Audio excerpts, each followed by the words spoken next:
시청자 여러분 안녕하십니까? 뉴스제이 시작합니다. 마포구가 좋은 책을 접할 수 있는 환경을 조성하기 위해 스마트 도서관을 개관했습니다. 대구시에서 섬유 소재 기계 및 패션 종합 전시회인 대구국제 섬유 박람회가 열립니다. 평창구는 꿈의 대화 힐링타운 조성 사업 용역 최종 보고회를 열었습니다. 보령시가 노인 일자리 사업 발대식 및 참여자 교육을 실시했습니다. 제주도는 우주산업 전문 인력 양성을 위한 직무 설명회를 열었습니다. 미국 트럼프 대통령이 당초 예고보다 자동차 관세 발표 시점을 앞당기겠다고 예고했습니다. 광주 대미 수출 1위인 자동차에 대한 관세 폭탄이 빨라지면서 가뜩이나 어려운 광주 경제에 큰 영향을 미칠 것으로 예상됩니다. 지난해 기아 오토랜드 광주에서 생산된 차량은 모두 51만 4천여 대. 이 중 65%인 33만 3천여 대가 수출 차량이었고 전체 수출 차량의 50% 이상이 미국 시장으로 수출됐습니다. 트럼프발 관세 폭탄이 현실화될 경우 대미 자동차 수출이 18.6%가량 줄어들 거란 분석이 나오는 상황. 지역 제조업 총생산의 30%를 기아 광주 공장에 의지하는 광주 경제엔 직격탄입니다. 실제로 지난해 광주의 대미 수출액 51억 4천만 달러 중 75%가 자동차 수출액이었습니다. 더 큰 문제는 기아차에 절대적으로 의지하는 200여 개의 지역 협력업체들입니다. 완성차 생산량이 줄면 부품 수요도 줄어들 수밖에 없습니다. 거의 99%가 기아차에 납품하면 기아차가 이 완제품을 미국에 수출하죠. 포드도 납품하고 현대도 납품하고 해야 되는데 오로지 기아 하나에만 납품하는 그게 좀 굉장히 높습니다. 아주 높아요. 지역 경제에 짙은 먹구름이 들이우자 광주시는 수출 산업 경쟁력 강화 지원단을 꾸리는 등 대응 방안을 논의하고 있습니다. 일단 기업들의 애로사항을 가장 먼저 청취하고요. 그 애로사항을 가지고 대응 방안을 저희가 고민하고 있습니다. 관세 정책에 대해서 바로바로 알려줬으면 좋겠다. 트럼프발 관세 폭탄 부과 시점이 다가오는 가운데 부품 산업 지원을 위한 추경 편성 등 정부 차원의 대책 마련도 시급해 보입니다. 유정복 시도지사 협의회장이 국회에서 기자회견을 열고 대통령 4년 중임제와 양원제 도입 등의 내용을 담은 헌법 개정안을 공표했습니다. 조재구 시장군수 구청장 협의회 대표회장과 김현기 시군자치구 의회 의장 협의회장이 참여한 가운데 진행됐습니다. 개정안은 승자독식의 선거제도를 개선하기 위해 국회를 상원과 하원으로 나눈 양원제를 담고 있습니다. 또 정부통령제를 도입해 선거로 뽑힌 부통령이 대통령직을 승계해 국정 혼란을 최소화하도록 했고 대통령은 임기 4년으로 한 번 중임할 수 있도록 했습니다. 유 시장은 정치 안정과 국민 대통합을 이루기 위한 개헌안을 마련했다며 지금이 헌법을 개정할 적기인 만큼 국회의원들도 헌법 개정에 나서달라고 촉구했습니다. 한편 강기정 광주광역시장을 비롯해 여야에서는 이에 대해 반발하는 목소리가 나왔습니다. 강 시장은 시도협에서 논의되지 않은 내용이라며 지금은 탄핵을 완수할 때라고 강조했습니다. 수도권 소식입니다. 마포구가 시간과 공간에 제약 없이 좋은 책을 접할 수 있는 환경을 조성하기 위해 스마트 도서관을 개관했습니다.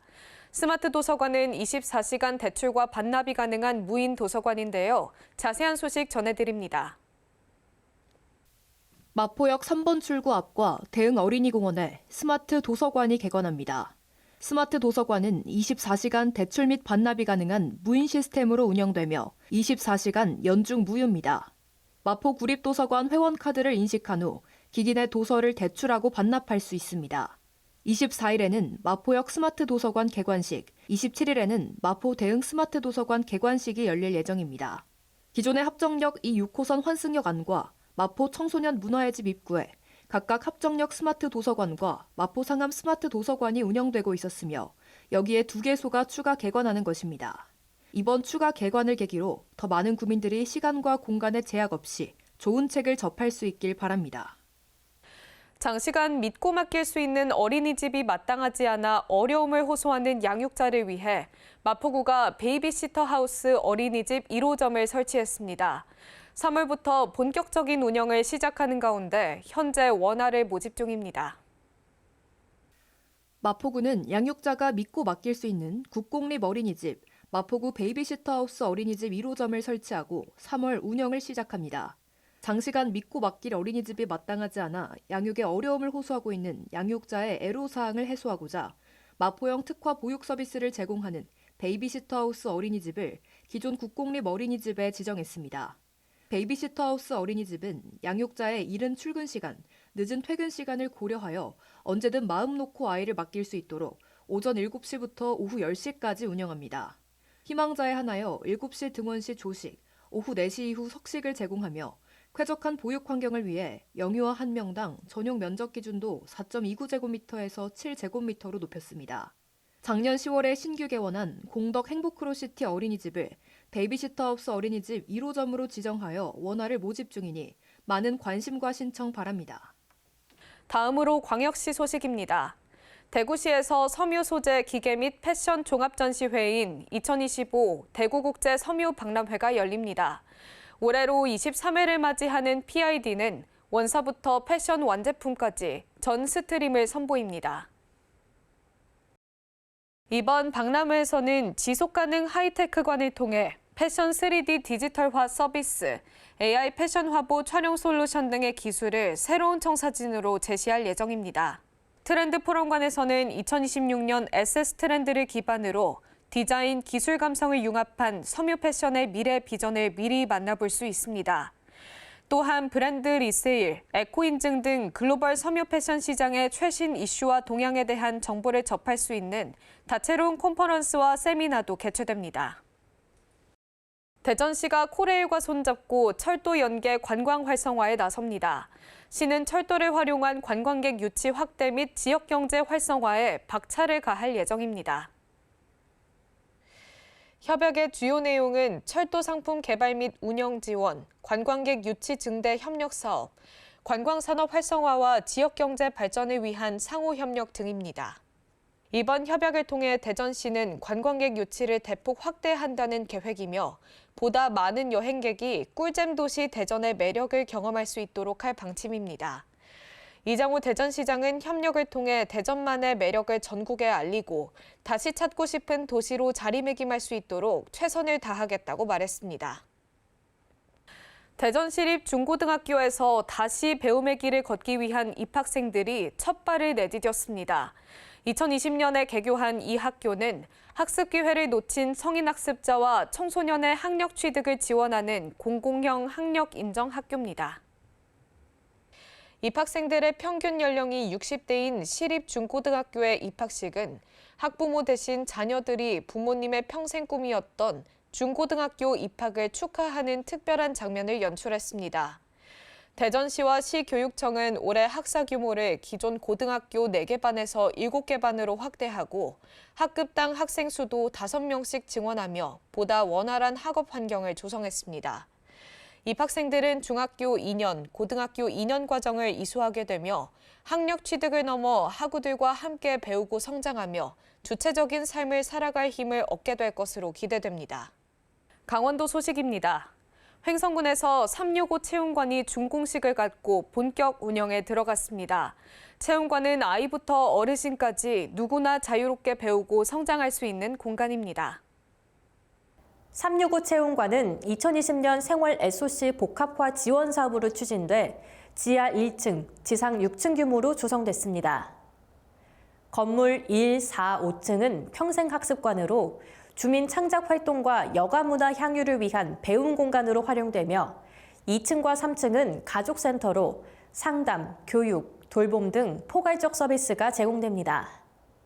또한 청소년 수련관과 도서관에서 진행돼 온 평생학습 프로그램과 횡성소망 이룸학교를 이전 운영해 보다 특화된 평생학습의 장으로 거듭나는 한편 대한노인의 횡성군지회도 이전했습니다. 군은 가족과 함께하는 공동체 프로그램, 취업상담센터, 노인대학 등 모든 세대가 함께 이용하는 평생교육시설로서 활용해 나갈 계획입니다. 횡성군이 재단법인 강원테크노파크와 이모빌리티 교보제 교육장 관리위탁 협약을 체결했습니다. 군은 미래차 인력 교육을 더욱 체계적으로 진행할 계획입니다. 양 기관은 이 모빌리티 산업 활성화와 인력 양성을 위한 교육 기반 조성을 위해 뜻을 모았습니다.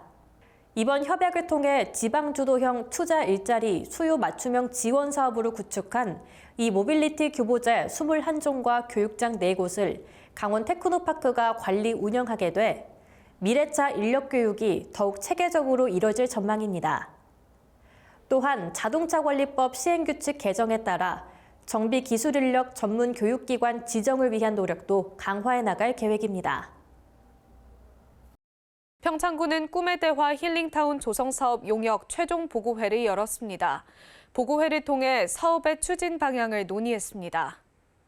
이번 보고회에는 여러 군 관계자, 용역 수행기관 관계자들이 참석해 최종 조성 방안을 검토했습니다.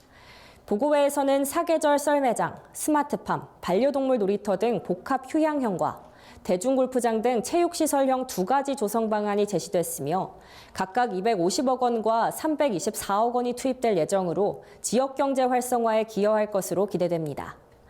평창군은 이번 보고회에서 논의된 내용을 바탕으로 주민 의견을 적극 반영해 최종 사업 방향을 결정하고 조성 계획을 구체화해 나갈 방침입니다. 평창군에서 실시한 2025년 새해 농업인 실용교육이 마무리됐습니다. 군은 교육자들을 대상으로 내년도 교육계획을 수립할 예정입니다. 이번 교육은 주요 농정시책 홍보와 이상기후 등 급변하는 환경 변화에 대응하기 위한 새로운 농업 기술을 제공해 과학적이고 안정적인 새해 영농계획 수립을 돕기 위해 마련됐습니다. 교육은 지난 1월 6일부터 2월 7일까지 총 20회에 걸쳐 진행됐으며 2,221명의 농업인이 참석했습니다. 군은 올해 교육을 수강한 농업인을 대상으로 실시한 교육 만족도 설문조사를 바탕으로 내년도 교육계획을 수립할 방침입니다. 충청도 소식입니다. 제천국제 한방천연물 산업엑스포 조직위원회가 충청북도 교육청과 엑스포 성공 개최를 위한 업무 협약을 체결했습니다. 앞으로 조직위와 충청북도 교육청은 엑스포 학생 관람 및 홍보 협조, 학생 단체 관람에 따른 정보 제공 및 관람 편의 제공, 기타 양기관의 발전과 상호 협력을 위해 필요한 사항 등을 함께해 나갈 예정입니다. 이번 협약으로 충청북도 교육청은 엑스포 기간 동안 약 16만 명의 도내 초중 고등학교 학생들이 행사장에 다녀갈 수 있도록 적극 협조할 예정이며 조직위원회는 학생들이 불편함 없이 관람할 수 있도록 관람 편의를 제공해 유익한 시간을 보낼 수 있도록 지원하게 됩니다. 충청북도는 올해 일자리, 주거, 교육, 복지, 참여 등 5개 분야에 대해 99개 청년 정책을 추진합니다. 우선 청년들의 일하는 기쁨과 일할 권리를 보장하기 위해 9만 개의 청년 일자리 창출을 지원합니다. 청년 근로자의 근속과 출퇴근을 돕는 지원 사업을 추진하며 청년 창업 지원도 강화합니다. 아울러 농촌 지역의 일자리 창출을 지원합니다. 안정적인 지역 정착을 위해 청년 및 신혼부부 보금자리 신규 조성 등 청년들의 농촌 유익과 주거 환경 개선을 도모합니다. 추가로 청년들의 주거비 부담 경감을 위한 사업도 지속 추진합니다. 지역 정주형 인재 양성, 지산 학연 협력 생태계 구축, 평생교육 체계 확대, 지역 현안 해결 등 지역 혁신 중심 대학 지원 체계의 4대 프로젝트 추진을 통해 청년들에게 인재 양성, 취창업, 지역 정주로 이어질 수 있는 발판을 제공합니다. 청년들의 교육비 부담 완화를 위한 지원 제도도 추진합니다. 이와 함께 청년의 든든한 복지 기반을 조성하기 위해 결혼, 임신, 출산 등 복지 제도를 마련합니다. 나아가 청년의 정책 참여를 촉진하기 위해 지역 청년이 소통 및 교류할 수 있는 공간을 신설하고 청년 소셜링 프로그램을 운영합니다. 충청북도가 농산업의 발전을 선도하는 숨은 고수 10명과 함께 간담회를 진행했습니다. 도는 앞으로도 더 많은 고수를 참여시켜 경험 및 비법 등을 전파할 예정입니다.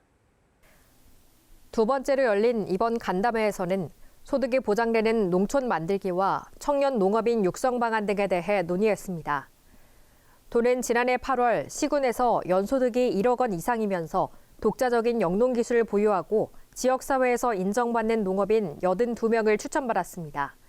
그중 26명이 강의와 교육, 농산업 정책회의 등에 참여했습니다. 앞으로 도는 시군과 협력해 회의와 위원회, 교육 등에 더 많은 고수를 참여시켜 영농 경험과 고소득 창출 비법 등을 전파할 계획입니다. 보령시가 노인 일자리 사업 발대식 및 참여자 교육을 실시했습니다. 행사는 노인 일자리 및 사회활동 지원 사업 참여자 650여 명이 참석한 가운데 진행됐습니다. 발대식은 내빈 축사, 일자리 사업 소개, 선서문 낭독 등의 순으로 진행됐으며 안전교육 등 필수 교육도 함께 이뤄졌습니다. 보령 노인종합복지관은 총 650명의 어르신에게 양질의 다양한 일자리를 제공할 계획입니다. 김동일 시장은 어르신들이 사회적 보람을 느끼며 건강한 노년을 보낼 수 있도록 일자리 발굴을 위해 노력하겠다고 전했습니다. 보령시는 보령종합체육관에서 2025 회장기 전국유도대회 및 만세보령배 전국생활체육 유도대회 개회식을 갖습니다. 이후로는 3월 14일까지 7일간 대회가 진행됩니다. 이번 대회는 보령시 체육회가 주최하고 보령시 유도협회가 주관하며 개인전 및 단체전, 국가대표 선발전 등 다체급 경기가 치러집니다. 이번 대회는 유치부부터 일반부까지 다양하게 참여해 전국 유도 동호인들이 갈고 닦은 실력을 겨루게 됩니다. 김동일 시장은 이번 전국 유도 대회는 국내 최대 규모의 행사인 만큼 안전한 환경 속에서 기량을 뽐낼 수 있도록 지원을 아끼지 않겠다고 말했습니다. 계속해서 경상도 소식입니다. 경상북도는 경주에서 제2회 경상북도 라이즈 위원회를 개최했습니다. 위원회에서는 예비평가와 본평가를 거쳐 101건의 공모과제가 최종 선정된 바 있습니다. 위원회는 대학 지원 체계를 이끌어가는 최고의사 결정기구로 고등교육 정책 결정을 심의 승인하는 중요한 임무를 수행합니다. 이날 위원회에서는 새로운 경상북도 라이즈 센터장 채용안을 보고하고 KUCT, 로컬 이슈 해결 등 정책 연계형 사업에 관한 내용도 함께 검토됐습니다. 이철우 경북도지사는 라이즈는 지역대학을 키우고 인재를 양성하는 고등교육 플랫폼이라며 지역 정주형 인재 양성에 집중하겠다고 밝혔습니다. 광주 전남 소식입니다. 남북 문화예술 교류를 위해 만들어진 서울예술단이 아시아예술단으로 이름을 바꾸고 광주의 국립아시아문화전당으로 이전할 예정입니다. 국립예술단체가 지역으로 완전 이전하는 건 이번이 처음으로 아시아문화전당 활성화에도 큰 도움이 될 것으로 기대됩니다. 지난 1986년 평양 공연을 기점으로 설립된 서울예술단. 이후 1991년 서울예술의 전당으로 사무실을 이전한 뒤 매해 수십 차례 공연을 펼치고 있습니다. 남북 평화의 상징처럼 여겨지는 서울예술단이 광주 국립아시아문화전당으로 이전합니다. 이름도 가칭 국립아시아예술단으로 바꾸고 광주 아시아문화전당에 상주하며 공연을 펼칠 예정입니다. 문체부 소속 국립예술단체는 8곳으로 모두 서울에 근거지를 두고 있습니다. 국립예술단체가 이처럼 지역으로 이전하는 것은 이번이 처음입니다. 침체돼 있는 국립아시아문화전당 활성화에도 크게 기여할 것으로 기대됩니다. 수도권과 지역의 이 국립예술단체 활동의 불균형을 해소함으로써 지역민들에게 문화예술 향유 기회가 훨씬 더 폭넓게 형성될 것으로 기대합니다. 문체부는 다른 국립예술단체의 경우 분원을 지역에 새로 설립하는 안도 추진하고 있습니다. 국립예술단체의 공연 90%가 서울에서 열리고 있는 상황에서 이번 서울예술단의 광주 이전이 아시아문화전당 활성화는 물론 지역 예술문화 전반에 훈풍을 불러올 것으로 전망됩니다. 전남대의대와 조선대의대가 2025학년도 새 학기를 시작했습니다. 하지만 강의실은 텅 비었고 학생들의 복귀는 여전히 요원한 상황입니다. 정부도 마땅한 대안을 내놓지 못하면서 대학과 학생들은 갈피를 잡지 못하고 있습니다. 새 학기를 맞은 대학 캠퍼스. 하지만 의과대학 강의실은 여전히 텅 비어 있습니다. 예정된 강의에 수강 신청 인원이 2명에 불과해 수업이 미뤄진 겁니다. 의정 갈등이 2년째 이어지는 가운데 복학한 의대생은 전남대 30여 명, 조선대 20여 명 수준으로 알려졌습니다. 복학생이 적어 조선대는 일부 강의를 휴강하거나 온라인 강의로 대체하는 등 지난해처럼 임시 방편만 되풀이하고 있습니다. 신입생들의 수업 참여도 미지수입니다. 전남대와 조선대 신입생 모두 등록은 마쳤지만 선배들의 입김으로 수업 거부가 이어질 가능성도 있습니다. 최근 조선대에는 의대생 비대위가 신입생들에게 투쟁 참여 설문을 기명으로 진행하려 한다는 민원이 접수되기도 했습니다. 비상대책위원회인 의대학 학생들 있잖아요. 그 학생들한테 재발 방지, 그러니까 다시는 학생들한테 강요하는 이런 행동들을 보여서는 안 된다라고 이야기를 했고요. 정부 부처 간의 엇박자도 이어지고 있습니다. 이주호 교육부 장관은 지난달 의대 학장들에게 내년 의대 정원을 증원전 수준인 3,058명 원점으로 되돌릴 수 있다고 밝혔습니다. 하지만 복지부는 사전 협의한 적이 없다며 선을 긋는 등 부처 간 혼선이 고스란히 드러나고 있습니다. 이런 가운데 의사단체들은 여전히 증원을 반대하는 상황. 특별자치도 소식입니다. 제주도는 우주산업 전문 인력 양성을 위한 직무설명회를 열었습니다.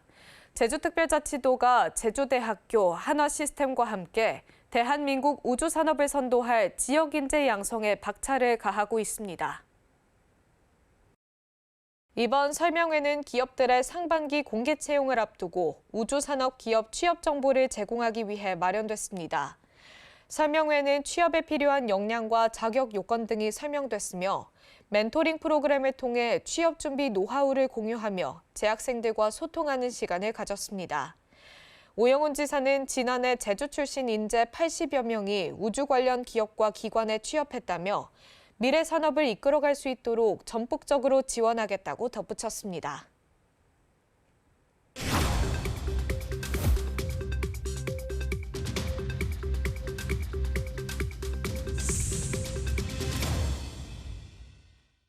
한 주간의 행사 소식을 전해드리는 클릭 행사 톡톡 시간입니다. 논산 딸기 축제가 충남 논산에서 열립니다. 논산은 대한민국 청정딸기 산업특구로 지정돼 세계 최고로 인정받고 있는 논산 딸기 지역으로 유명한데요. 이번 축제는 3월 27일부터 30일까지 열립니다. 올해 축제에서는 성심당이 참여하는 딸기 산업 교류 협력존, 딸기 뷔페 등 다양한 프로그램을 선보일 예정입니다. 또한 국방산업도시 논산의 특색을 살린 헬기 탑승 체험 기회도 마련돼 있다고 합니다. 논산에서 즐거운 시간 보내시길 바랍니다.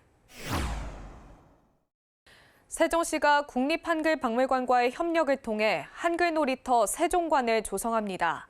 한글 놀이터에서는 한글의 독창성을 담은 실감형 체험 프로그램이 제공되는데요. 어린이들은 한글 간판 만들기, 글자 찾기 게임 등을 통해 한글과 더 친숙해질 수 있게 됩니다. 서울의 한글 놀이터는 월 평균 8,000명 이상이 찾고 있어 한글 놀이터 세종관에 대한 기대도 커지고 있습니다. 김여수 문화체육관광국장은 어린이들이 마음껏 뛰놀며 한글을 배울 수 있는 공간으로 만들겠다고 전했습니다. 이상으로 뉴스 마칩니다. 시청해주신 여러분 고맙습니다.